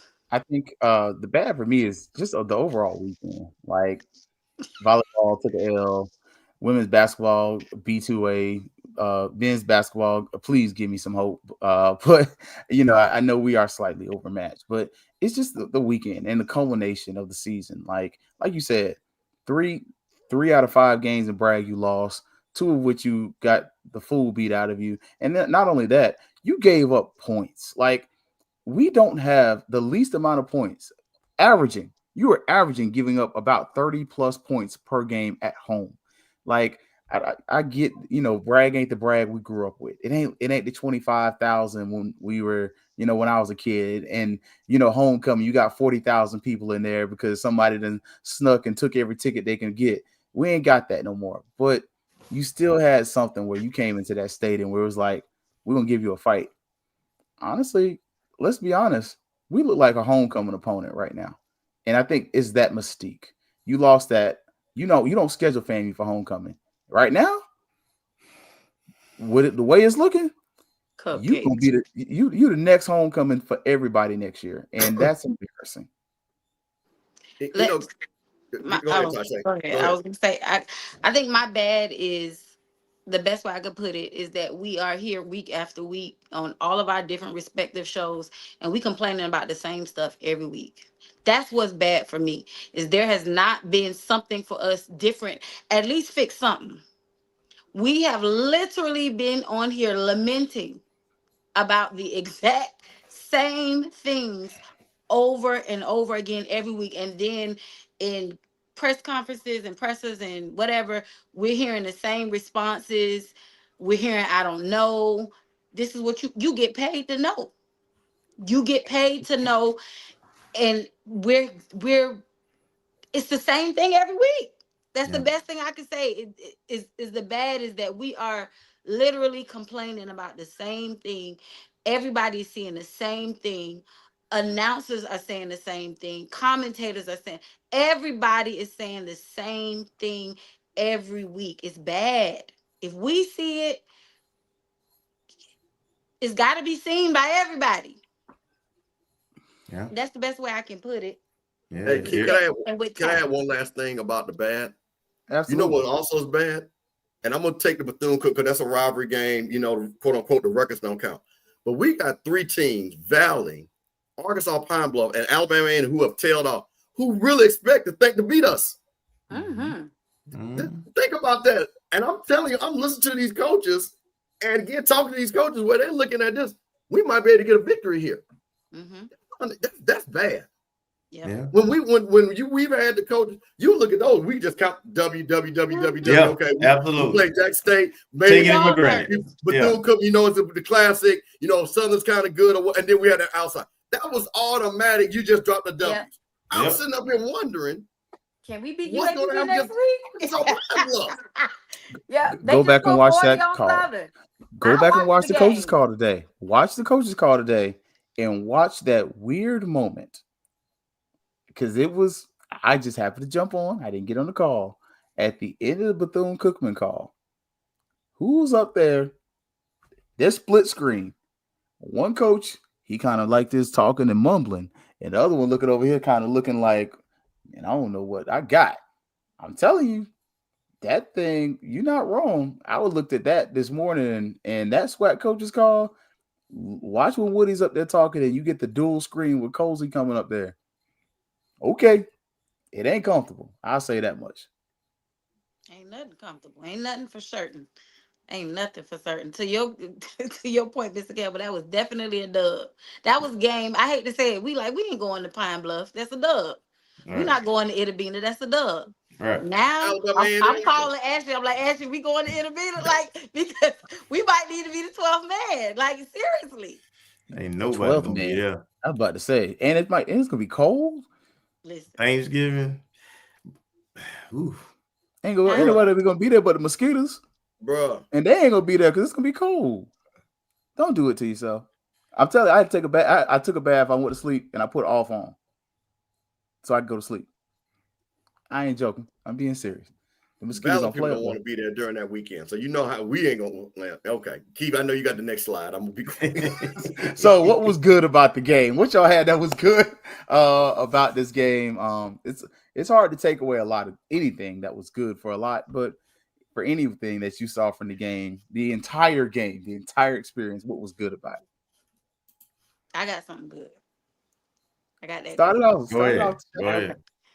I saw a lot of our penalties were low, and I saw that, because Jackson, they come in with that energy.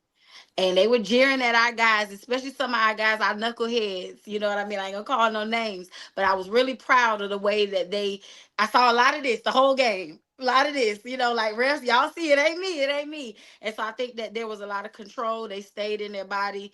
You know what I mean? We didn't get a lot of the stupid penalties. That was my good.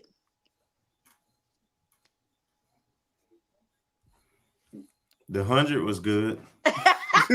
Look, he took mine. I was about to say that. That halftime show was fire. Yeah, the 100 was real. The 100 was damn good. That's my good. Well, I'm gonna jump on that.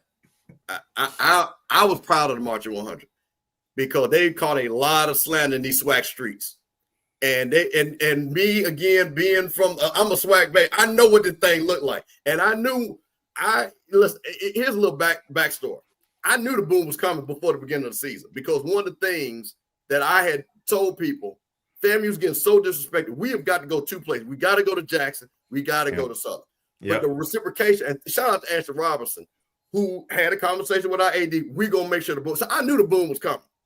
And I talked to the kids. We talked to the kids in the van. This is what they want. They don't want to be playing by themselves. This is what they live for. These kids have all grown together. They go to band camps. And I'm going to get a March 1. They came to battle. Yeah. And when I saw them do, the JSU rock and everything like that, I was like, this is what I'm talking about, March 100. Yes. Now we got to get that stuff in the stands worked out. But shout out to Sonic Boom. They knew, listen, Sonic Boom was like, we're going to Sonic Boom. We ain't been here 30 years. We're going to give y'all a show. So to me, that's what HBCU football is. Yes, about. No doubt about it. The good was the Marching 100. And the Sonic Boom, and both knowing that you know what, we gonna have our own heavyweight fight, and it was a heavyweight fight. Now, whoever say I ain't getting in all that because everybody whatever, but both of the bands they were fighting. They were fighting. Shout out to Ashley Robinson for bringing the boom down because you know what, that made the atmosphere. If you got that atmosphere was electric. If Club Bragg was really close, when we were playing a real game, that could have been one of the all-time greatest games in Bragg. Because the boom was going, the 100 was going, the fans, the light. Shout out for the light show, Club Bragg light show. Shout out for the band with the lights on on their helmets and stuff like that. So I'm gonna say that was the good. That was the great. That was the great for me. Yeah. And the bull and let me say this for my band. The 100 travels west. We done been to Southern 2-3 times. Southern ain't came here. Y'all, when Jackson State came to Bragg in 2018, I was there. The boom wasn't there. So I don't want to hear all that mess y'all talking. Y'all get up off my band, okay? We travel. We ain't go to Jackson last year, but we traveled. We've been to Southern twice. Please, okay? Well, and I'm saying we will be in Jackson next year. I will tell you that. I'll tell you what I know.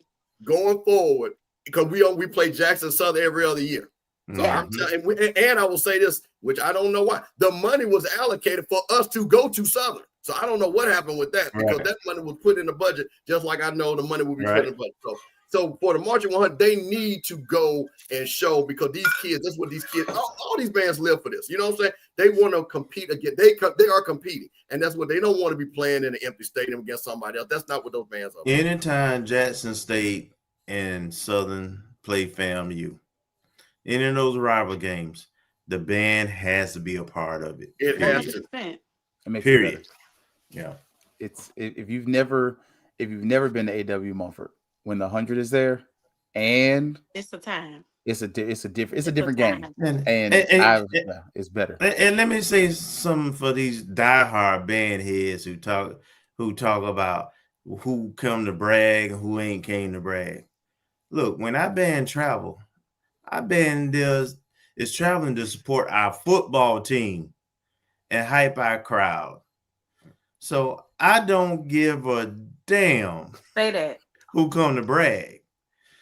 When my Rattlers go to Baton Rouge and my Rattlers go to Jacktown, I need 100 with me. Yeah. Period. Yeah. Because I need to be able to say dun dun dun da da da da da, because we're gonna score in Mumford. We don't need a visiting band. Now I agree. Now I say that I do. I love that, you know, Jackson and Alabama State when they come to brag. Don't get me wrong. I want them to come, but I don't care if they come. But I do care that we go and support our team. Mm-hmm. Absolutely. Yep. And there's only one band, if you think, that pretty much comes every time we play them. And to be honest, probably South Carolina State. And I'm not going to lie to you. I look forward to the next time we play South Carolina State because I have a special place in my heart for their band director, who is a Florida A&M University graduate and a graduate of the great Jones High School here in Orlando, Florida. So, you know, shout out to Jamal Nicholas, their new band director. All right, y'all. We hit all the goods. All right, so school grades. Look, y'all got teachers up here. So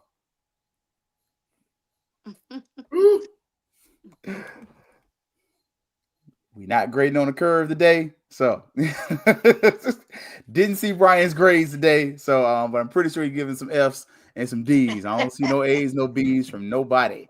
So let's start off. We'll let coaching finish first. We'll start off with the offense so I can make sure I stay organized. Offensively, what grade are you giving this football team for this game? I think we unanimous on this one. Can I say academic suspension? Yeah,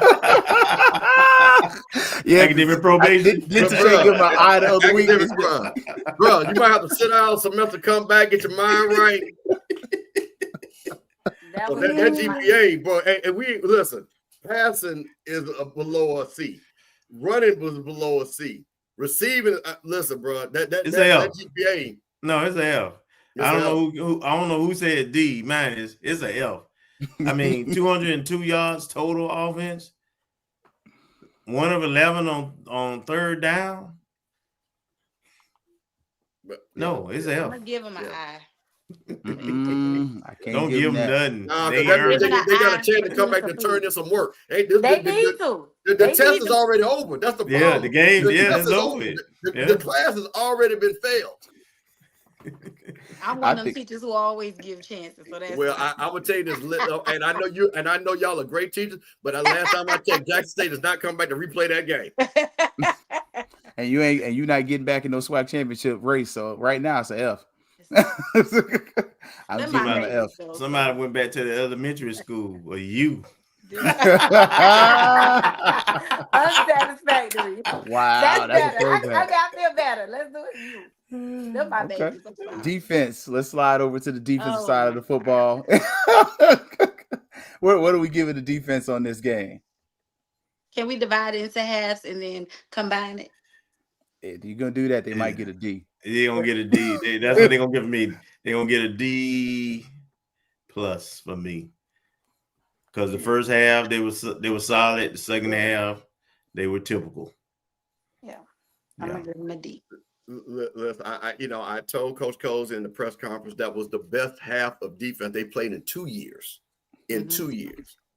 But I tell you one thing, there was no D, so it was fence because there was no D in the second half. I can't give them a D because there was no D.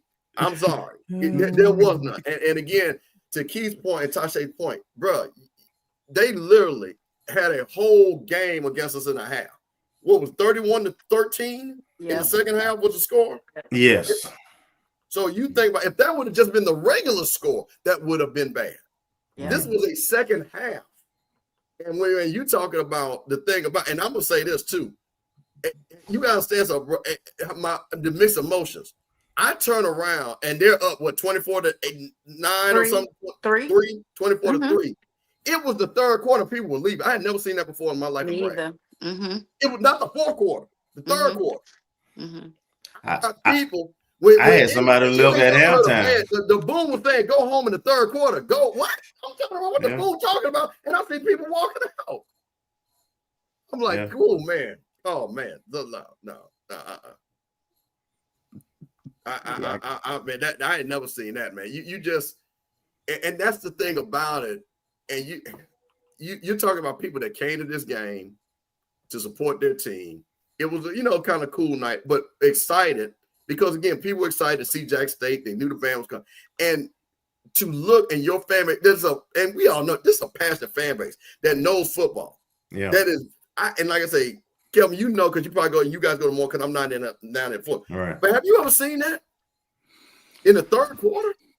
Probably not since the Division I failed thing when we played some of them games. Like that's the last time I really remember that being something that was a thing. But no, that's not typical for FAMUans. Yeah. We with our team through the thick and thin. Through the thick and thin, because even against Alabama State, we stayed through the, and maybe Kelvin, to your point, I don't believe they did that at Central because I'm watching the game on TV. I was at the Alabama State game. Most people kind of stayed. But this was when you got to the point where, like, okay, when we done see this for the third time now, we ain't about to wow. That's unbelievable. Yeah. So I just had to point that out. Because those are the people that you're going to need to support your team. Because the thing about it, you're going to ask them for money. That's the thing about it. For fundraising. And they're leaving. And those are people that actually give the money to FAMU. Mm-hmm. We're gonna come back to that question before we finish. Special teams. What y'all gave special teams?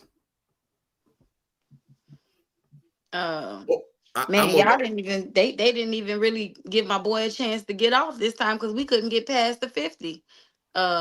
So I don't. Oh, well, there's that fumble over. I get. That's the reason they get. That's why it is a C because of the fumble. Yeah. But we made a field goal, we made extra points, and as dangerous as Jackson State was with their return team, we did good on coverage. We did really decent coverage this game. Yeah. So I got to give them a C. Yeah, C. I'll give them a C.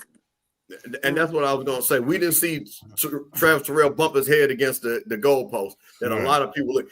I want to be honest with you, to me, and I'm like you, but I'm going to give them just the fact that we knew what was coming and they were not starting on our 50-yard line consistently. Right. Yeah.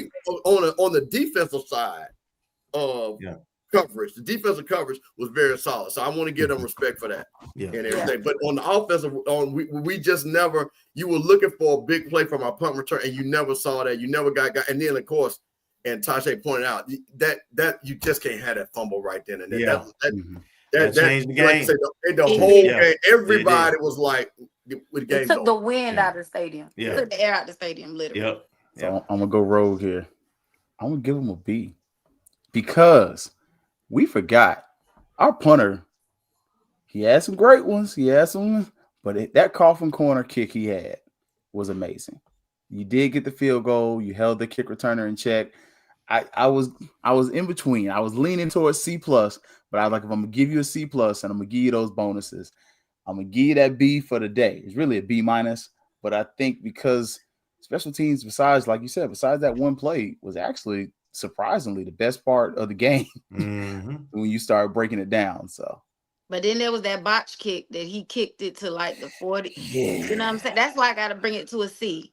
Yeah. And I'll say this, it was a re-kick because he kicked it the first time. It was 2 penalties, they offset, so they made him re-kick, remember? And then the next kick was like, it was real bad. He kicked it maybe 30, 40 yards. And they started, it was just, I was like, man, it was a rough night. It's hard being a Rattler fan right about now. It's hard. Look, because the USF basketball game's delayed, so that may be a good thing. The women played first, their women, so it was doubleheader down there. That's why it's delayed. Okay. Never mind. Shut up, Keith. Yeah, I don't even want to know the grade. I don't even want to know the you don't know. No, you don't want to know the. Yeah, I don't want to know. No, you want to know. I had enough. I gave up. It may be the worst score I ever seen. Oh, come on. Oh, it's bad. Oh my Yeah. God. We're gonna say it a nice I'm talking way. about triple digits. I've had They got enough hazed. heartache. Please. They got Please. hazed. Them girls got hazed tonight. Please, Like, baby. and we understand FAMU is a whole haze in itself. Them girls got hazed. They ain't get beat. That was hazing. 188 do not haze. Somebody please call that for our women's basketball team. Anyways, but coaching, what grade did y'all give our coaching staff as a whole in this game? You know that grade. F. Mr. Campbell's F. F. F. Fuck. F. F. Fuck. Now, I I gotta say give that it- one out loud. Ain't That's no right. I. I got to get a phonetic F. Fuck. Yeah. Man, you know the crazy thing, and I'm gonna say this to all the coaches, and this goes, and I'm gonna say this because I know them a lot watch the coaches corner. We do not, as fans, don't want to hear it's on you. We know that. I don't want to hear that no more. We know it's on you. Do better. Yeah. And that's the thing about it is, and Kelvin, you hear and you know it was a bad omen. We were all down there in Miami. And I think we all did the show together. Remember, we were picking how many games we were going to win. Right. And I told somebody, and I can reveal that now. I said, listen, you know what? I came on the show. I had to be a homer. I knew what we were going to do because I knew the team. But it was so funny. I saw somebody, and they said, Mr. Campbell, you still think you're going to win all them games? I said, ain't no way. Because that first game was a bad omen. Yeah. It So was. what we saw last year, and Kelvin, to your point, nothing has changed. And if you take out those two outliers, I'm gonna take that Albany State game because no matter what, we should always beat them no matter what. Right. But Alcorn and some those are outliers. Yeah. That because those we could easily lost those games. Let's be honest. Albany State, don't take that out.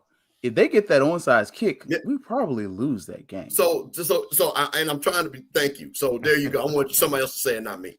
We literally could not have a win for this season.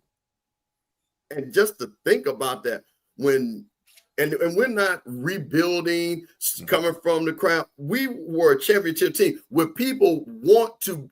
Again, there are people that are coaching in the SWAC that wanted this job. One of them is at Prairie View right now, and he I was working an hour and a half from Tallahassee. Okay. He applied for the job. That's what I'm saying. So that lets you know how coming off a championship team that people in the business saw what FAMU is. That's the thing about it. So again, all we hope, because I think all of us, and again, we know Coach Cozy, we've seen Coach Cozy. What we do, we're here to support you. Tasha is raising money. Yeah, OG StrikeZone does a great job. Yeah. Keith is doing things. Everybody knows what I'm doing, raising money, trying to do this and talk to everybody else and keep people off your ass in the social media. For sure. You know, and stuff. So don't say we're not supporting you, because I hate people that talk about people that don't put their money where their mouth is. I'm a big thing, because I have the biggest problem with people on social media, and they ain't getting fair of it out there any of their schools. And then they want to talk about someone else's school when I know for a fact you ain't gave that school money, because I call and ask. They say, I don't know who that person is. So that's my thing. So we're here to support you, but this is Florida A&M University. That's right. And you see, Rattlers expect winning, period. So don't sit back there and like, why are we having this show? We having this show because Rattlers expect winning, period. We expect what we do. excellence, and we give a damn. Come with And the honestly, that's what it says on this state, on the little seal. It says FAMU excellence, and we give a damn. Excellence with caring. If you're not winning, we still care. And let's call a spade a spade. When it's getting a little shaky up there, football is the breadwinner. Yep. You need 1,000 season ticket holders. I don't care. You can cut it however you want. 1,000 season ticket holders is very little more than $1 million if you kind of cut it, splice it. But you need that. And $1 million can do some things. But can you find 1,000 people that are going to buy season tickets for a product that they think is going to be losing? I can't. And I want our coaches to succeed, but something's got to change. It can't be regression. And all we have seen in the last 2 years is regression. The standard is the standard. Yes. Yeah. We half as many wins as last year? Less than. So far. Less than half. Yeah. To tag on to what you said, I want to make that very clear, because I'm in Ashley and I are always in this weird position because of what we do. and it makes it hard. But let's be clear. I don't think there's one person on this panel that does not want every coach in that field house to succeed. Yeah. Let's be clear. Absolutely. Your success is our success. We talk big. Yes. Okay. So when you win, we look good because we talk big. Yes. So ain't nobody on this panel that don't want y'all to succeed. Be clear. We want y'all to succeed. Let's be very clear. Okay. But sometimes you just got to call out the reality. It is what it is. Well said. You cannot average losing 4 games less every year. From season 1, that was more than 4 games. 12 games from the championship, 7 games last year. This year, we're sitting at 3 wins, and you're on pace to maybe win 4. That's another loss of 4 games. If you lose another 4 games the following year, you're talking about a 2-win season. 1 win right now, honestly 0, because you only got – so what? Something has to change, and numbers matter, statistics matter, data matters, and you're in a data-driven business. You have a president who says she's a data-driven person, and at a certain point, the data is going to tell her that the dollars aren't making sense, and the dollars got to make sense because her detractors are out there, and the detractors for the people she's bringing in are going to be out there too. You got to get them people off her back too. Well, I'm going to say just one last thing. I know we're getting ready to wrap it up. But the one thing about it is it's the pride of the university. The band and the football team is what FAMU is known for. The academics is always going to be there. But when you represent the university and we're playing, and Kelvin said it best, and we can't remember the last time we had 3 40-point blowouts. And the problem with those 3 40-point blowouts, those are schools that we should be always on par with. Yeah. Always. It should never be, because you're not talking about exactly. You're talking about, again, Jack State championship pedigree, Hall of Famers, FAMU championship. Alabama State, give them credit as they're building themselves, trying to get there. You know what I'm saying? Central has won a championship. So when you're looking at these teams, you're not saying no team should ever be 40 points better than us. Better than us. Fact. Better than us. And for those 3 teams to come in here and not only came in here with confidence, not that they were going to beat us, that they were going to beat us like they beat us. F.A. Bragg is what those kids said. I was standing as the NCCU boys walked on the field and said, F.A. Bragg. I was on the field when them boys said, this is our house. Walk past our players and y'all see how close they are in earshot. And not only said F.A. Bragg, but meant it. Yeah, that's just crazy. That's just crazy. So, again, these are things that you said we're hearing that's just unacceptable.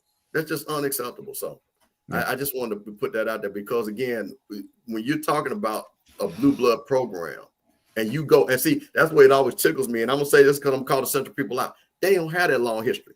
So they ain't going to talk about, we go way back. Yeah. So they're seeing greatness. Exactly. Generations are seeing greatness. So this greatness ain't new to us.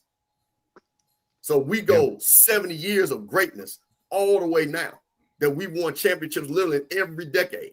National championships, whether they were voted on or won on the field. Right. So it's not like, well, why are you guys acting like this? Because my grandma acted like that. My great-grand people that are legacy family. It's the same thing with Jack State people. And Jack State people weren't going to accept that because they know what it looks like. Yep. And shout out to, Ashley Robinson brought Dion in to write the code. And TC Tech, who knows what it looks like to stand and stand. And Bishop Bondar, his first year, he was like, hey, bro, the standard over here. But guess what? National championship. So the same thing with Cozy. Hey, bro, we're talking national championships over here. Facts. The standard is the freaking standard. Man, whew. Look, I think we all kind of needed this. But so as we kind of get up out of here, right? Let's make sure everybody kind of tells you where to follow them, where to watch them. Again, FAMU, as much as we talk about, whatever else and how different we brag, FAMU is not only different because we brag different, because we action different. So if you don't pay attention, almost every night of the week, you can get some content from FAMU people who either went to FAMU, from Tallahassee, or that know FAMU. And so I think every FAMU show that is a major FAMU show has a FAMU alumni on it, and they have worked or been around either athletics or somewhere on campus. So, follow all of us. But, we're going to start off with Steve. Tell them where they can find your shows. Hey, man, tell them where they can support you, everything. Hey, man, so Tuesday nights, HBCU Coaches Corner. We might have somebody FAMU affiliated. I'm still working on that. You'll be able to see it on all social media, on the Rocky Mill channel, Off Script channel. And I'm going to say I am going to show up for the breakdown on Wednesday with Mike, because because that's everybody knows what that joke is about. We got something good for Wednesday. And last thing before I go, man, and I'm going to keep saying this, shout out to my Jackson State folks, because that was class personified. And I keep telling people, the people on social media don't represent Jackson State. The people that were in those stands that drove down to Tallahassee, some of them went to Vegas and still came down.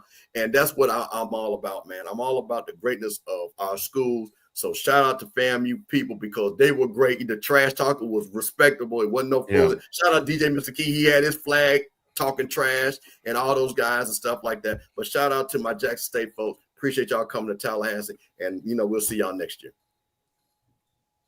Come on, Tashay. All right. Thursday nights, you can find me and my girl Ash. She's under the weather tonight. She was supposed to be here talking mess with me, but she was under the weather. My girl got bronchitis. Y'all pray for my girl. She got a little bronchitis. But Thursday nights at 9:00 after Keith FangsUp, you'll find Fang Exchange. We talking sports. We talking NIL. We talking all the new things that come up about with NIL, because that's changing every week, every day, it seems like. You can find us on every platform, Twitter, X, formerly known as Twitter, Instagram, Facebook, at Fang Exchange. And of course, my name is Tashay. You can find me on all platforms that way personally. But follow Fang Exchange, become a member, join a tier. Give to the NIL Collective, which supports not only football, but all athletics. Right now, we are focused on nutrition. So please join. You can email us, info@FangExchange. You can go to the website, www.fangexchange.com, where you will see the athletes that we support. I think I got everything. But yeah, at Fang Exchange. Hey, can I say one other thing real quick? Man, shout out to Bryan, man, for doing the play-by-play. Shout out to that brother, man. I mean, for real. Because I catch it, because sometimes either I'm in the press box and I can hear him, or I'll just cut it on just here. And, man, hey, man, Bryan, brother, representing FAMU. I know you're working, trying to get your catchphrase. It's going to come. But, man, I'm proud of you, brother, man. I just want to say that, man. Great job. Great job on the broadcast. Absolutely. And, appreciate Bryan. Let me fill in for him today. I think he was coaching today. So, Bryan is like multifaceted, and Bryan had to drive this time. Normally, most games I'll drive, Bryan gets to ride and catch a little nap. So Bryan was doing double duty this time. So he had to drive, then work the game. So me, Keith Hadley, FangsUp podcast. You can catch me, HBCU Digital Network, also the FangsUp page. I also run the fifth quarter page. So interaction there, have fun there. Y'all definitely know, look, Fang Exchange, they got the liquor. They got a 6-pack, and it's 4 games left. I'm just saying, you're going to need some liquor before for the season, where this team looking. Might as well go support. You can get the 1 bottle for $29, or you can get the 6-pack for like $100 and something. But all that money helps go back to the NIL. We also support the track team, both myself and the ONG StrikeZone. We're supporting the track team this year, so support in any way you can. We definitely would love if you supported our mechanisms, just because we know there's a Rattler Athletic Fund, but we also know how the Rattler Athletic Fund works. I'm not going to slander anybody right here. Look, if you are going to be at the Florida Classic, especially, if you're a certain organization, the best tailgate that is not affiliated with Kelvin is going to be the Newt tailgate, Winter Park alumni. We're going to show out. We're going to win the tailgate again. Last year we had oysters on the grill. We bougie, but we party right. So, if you want to come hang out with the good brothers from Kappa Alpha Psi Fraternity Incorporated, we're going to be here. Check out the gorgeous event, first Friday this week. So, a portion of those proceeds go to support the Kappa League, which my son is a member of the Kappa League, and I'm also working with the Kappa League. So look, I do too many things, but everything I do is for the love, and mostly for the love of FAMU. So, and again, Thursday, Sunday, we'll be here, and then Monday too. Kelvin, I said too much. It's your turn. Well, first of all, let me say shout out to Ken Clark and that JSU crew that came by the tailgate and ate a little bit and broke bread. And it was my first time meeting a lot of those guys. So, you know, it was good to meet those guys, man. And like Steve said, when I went to Jackson last year, in person, the fan base is great. Yep. They're very hospitable. They're fun. They're fun. There's no rudeness, nothing. I've not had a bad interaction with any of them. In person. So I enjoy it. I love that this is becoming a rivalry, but we got to punch them in the mouth to make it a full-fledged rivalry. But you know, ONG StrikeZone Wednesday. We start at 8:00, go to 10 officially, but you know, a lot of times we go to 11. I'm glad you put that disclaimer out there. I was actually about to correct you. Look, I had to let the wife know one night. She's like, "Y'all still go?" I said, "Baby, we still going. We're still going." Yeah, Bryan can be long-winded sometimes. We can't blame Bryan tonight. You done went almost 2 hours tonight too. Look, we did. We did. But yeah, you can catch us on Wednesday, every Wednesday, 8 to 10, everything FAMU.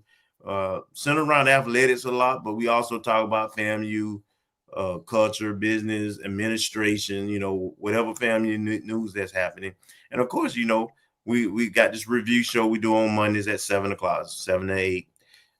And we always have special guests, man. Shout out to all my other fellow podcasters, the ones here, as well as the ones who come on and support us, you know, from Live to what's my man? Penalty Talk, all those guys. So yeah. But thank you for watching. We appreciate you. We love you. Thank you to the guests for coming on and for having us. And putting your voice in it, man. It's important. And thank you for all the hard work y'all do in terms of fundraising, man. It's really important, man. We don't just talk the talk, we walk the walk, and make sure that FAMU can be the best version of itself. And we hold FAMU accountable to make sure that they do just that. And that's what I love about Rattler Nation, man. We don't just sit back and accept things. We make things happen, and we're going to continue to do that. So that's all I got. All right, man. Look, thank you for having me on. I appreciate it. We got the dream team right here, man. So, you know, Monday, I love the fact we get to have a little FAMU reunion, especially past couple weeks. So definitely enjoying that. If you are so inclined, the Dallas Cowboys are playing right now. That is my favorite football team. Them and the Bucks. I ain't loyal to nothing but my wife and my family. But Marquise Bell is in the game tonight. So if you haven't been watching, he has gotten in. He is number 14 for the Dallas Cowboys. They also have a number 41, so don't get confused. His number did change. So we like to say support our Rattlers, but in this case, hey, go watch the Rattlers. Also, Terrell Jennings scored his first NFL touchdown. I wore my Terrell Jennings skates. Congratulations, Terrell. So congratulations. You got two Rattler Cowboys playing tonight. I think Isaiah Land's on the bench. Yeah. And don't forget James Houston for Jackson State. He's been killing it too. So you got to give him credit. And as they said, when you meet all the Jackson State fans in real life, they're really cool. Shout out to my Delta guy.